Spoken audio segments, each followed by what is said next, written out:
السلام علیکم ورحمۃ اللہ وبرکاتہ۔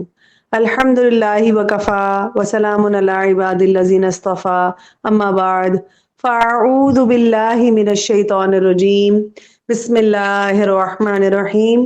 قال اللہ تعالی فی القرآن الکریم، وما ارسلناک الا رحمتا للعالمین، اور بے شک ہم نے آپ کو تمام جہانوں کے لیے رحمت ہی بنا کر بھیجا ہے۔ آج ہم ذکر کریں گے رسول اللہ صلی اللہ علیہ وآلہ وسلم کی نبوت سے پہلے کی زندگی کا، ان کی پیدائش کا، کب اور کہاں ہوئی۔ تقریباً 1500 سال پہلے محمد صلی اللہ علیہ وآلہ وسلم مکہ میں 571 ربیع الاول کے مہینے میں پیدا ہوئے۔ والد کا نام عبداللہ اور والدہ کا نام آمنہ تھا، اور دادا عبد المطلب تھے۔ آپ صلی اللہ علیہ وآلہ وسلم کا قبیلہ سب سے زیادہ عزت والا قبیلہ تھا۔ آپ صلی اللہ علیہ وآلہ وسلم ابراہیم علیہ السلام کی شریف نسل سے تھے۔ مکہ کے لوگ ابراہیم علیہ السلام کے دین پر تھے، مگر شرک اور برائیاں ان میں عام ہو گئیں۔ آپ صلی اللہ علیہ وآلہ وسلم کی ولادت سے 2 ماہ پہلے والد کا انتقال ہو گیا، یعنی آپ صلی اللہ علیہ وآلہ وسلم یتیم پیدا ہوئے۔ آپ صلی اللہ علیہ وآلہ وسلم اپنی والدہ آمنہ کے پاس رہے اور شروع میں، اور پھر عرب کی روایات کے مطابق حلیمہ سعدیہ کے پاس آپ کو بھیج دیا گیا، جنہوں نے آپ صلی اللہ علیہ وآلہ وسلم کو دودھ پلایا۔ چوتھے یا 5ویں سال آپ صلی اللہ علیہ وآلہ وسلم اپنی ماں کے پاس واپس آئے۔ جب آپ 6 سال کے ہوئے تو والدہ کی وفات ہو گئی۔ اس کے بعد آپ کی پرورش کی ذمہ داری دادا عبد المطلب نے اٹھائی۔ جب آپ صلی اللہ علیہ وآلہ وسلم 8 سال کے ہوئے تو دادا کا بھی انتقال ہو گیا، اور پھر پرورش کی ذمہ داری چچا ابو طالب کے پاس آ گئی۔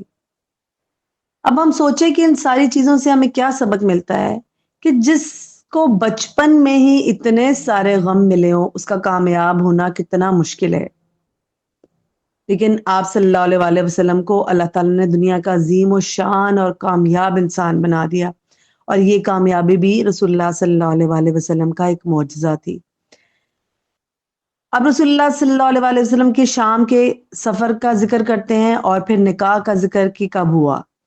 آپ صلی اللہ علیہ وآلہ وسلم 12 سال کی عمر میں چچا کے ساتھ شام کے سفر کو گئے، جہاں رستے سے ہی آپ کو ایک راہب کے کہنے پر واپس بھیج دیا گیا، آپ صلی اللہ علیہ وآلہ وسلم کی حفاظت کی خاطر۔ 25 سال کی عمر میں خدیجہ رضی اللہ عنہا کی درخواست پر تجارت کی غرض سے شام گئے۔ خدیجہ رضی اللہ عنہا کو خوب نفع، دیانتداری اور امانت داری سے متاثر کیا۔ حضرت خدیجہ رضی اللہ عنہا نے آپ صلی اللہ علیہ وآلہ وسلم کو نکاح کا پیغام بھیجا۔ اس وقت آپ صلی اللہ علیہ وآلہ وسلم کی عمر 25 سال تھی۔ حضرت خدیجہ 40 سال کی معزز اور اخلاق والی خاتون تھیں، گرچہ وہ بیوہ اور بچے والی تھیں، لیکن انہی کے ساتھ رسول اللہ صلی اللہ علیہ وآلہ وسلم نے تقریباً 25 سال گزارے۔ اب اس نکاح، جو پہلا نکاح تھا رسول اللہ صلی اللہ علیہ وآلہ وسلم کا، اس سے ہمیں کیا پتہ چلا؟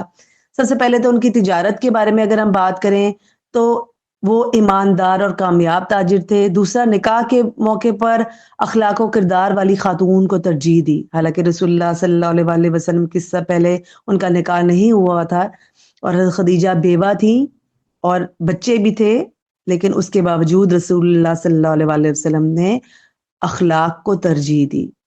اب بات کرتے ہیں کہ ان کی نبوت کی جو اس سے پہلے کی زندگی تھی وہ کیسی تھی۔ رسول اللہ صلی اللہ علیہ وآلہ وسلم نے کبھی بتوں کی پوجا نہیں کی تھی، گناہ یا شرم و حیا کے خلاف کبھی کام نہیں کیا تھا، ایماندار، سچے اور اچھے اخلاق کے مالک تھے، صادق اور امین کے نام سے مشہور تھے۔ نبوت سے پہلے کا ایک اہم واقعہ، ظلم سے روکنے کے لیے جو معاہدہ کیا گیا، جس کو حلف الفضول کہتے ہیں، آپ صلی اللہ علیہ وآلہ وسلم نے اس میں شرکت فرمائی۔ نبوت کے بعد بھی آپ صلی اللہ علیہ وآلہ وسلم فرماتے تھے کہ اگر اب بھی مجھے کسی ایسے معاہدے کی دعوت دی جائے تو میں اس کو قبول کروں گا۔ بیت اللہ کی تعمیر نو کے وقت حجر اسود کے بارے میں قبائل میں جھگڑا پیدا ہوا کچھ یوں تھا کہ حجر اسود کو اس کی جگہ پر رکھنے کا موقع آیا تو ہر قبیلہ یہ چاہنے لگا کہ نصب کرنے کا شرف اس سے حاصل ہو۔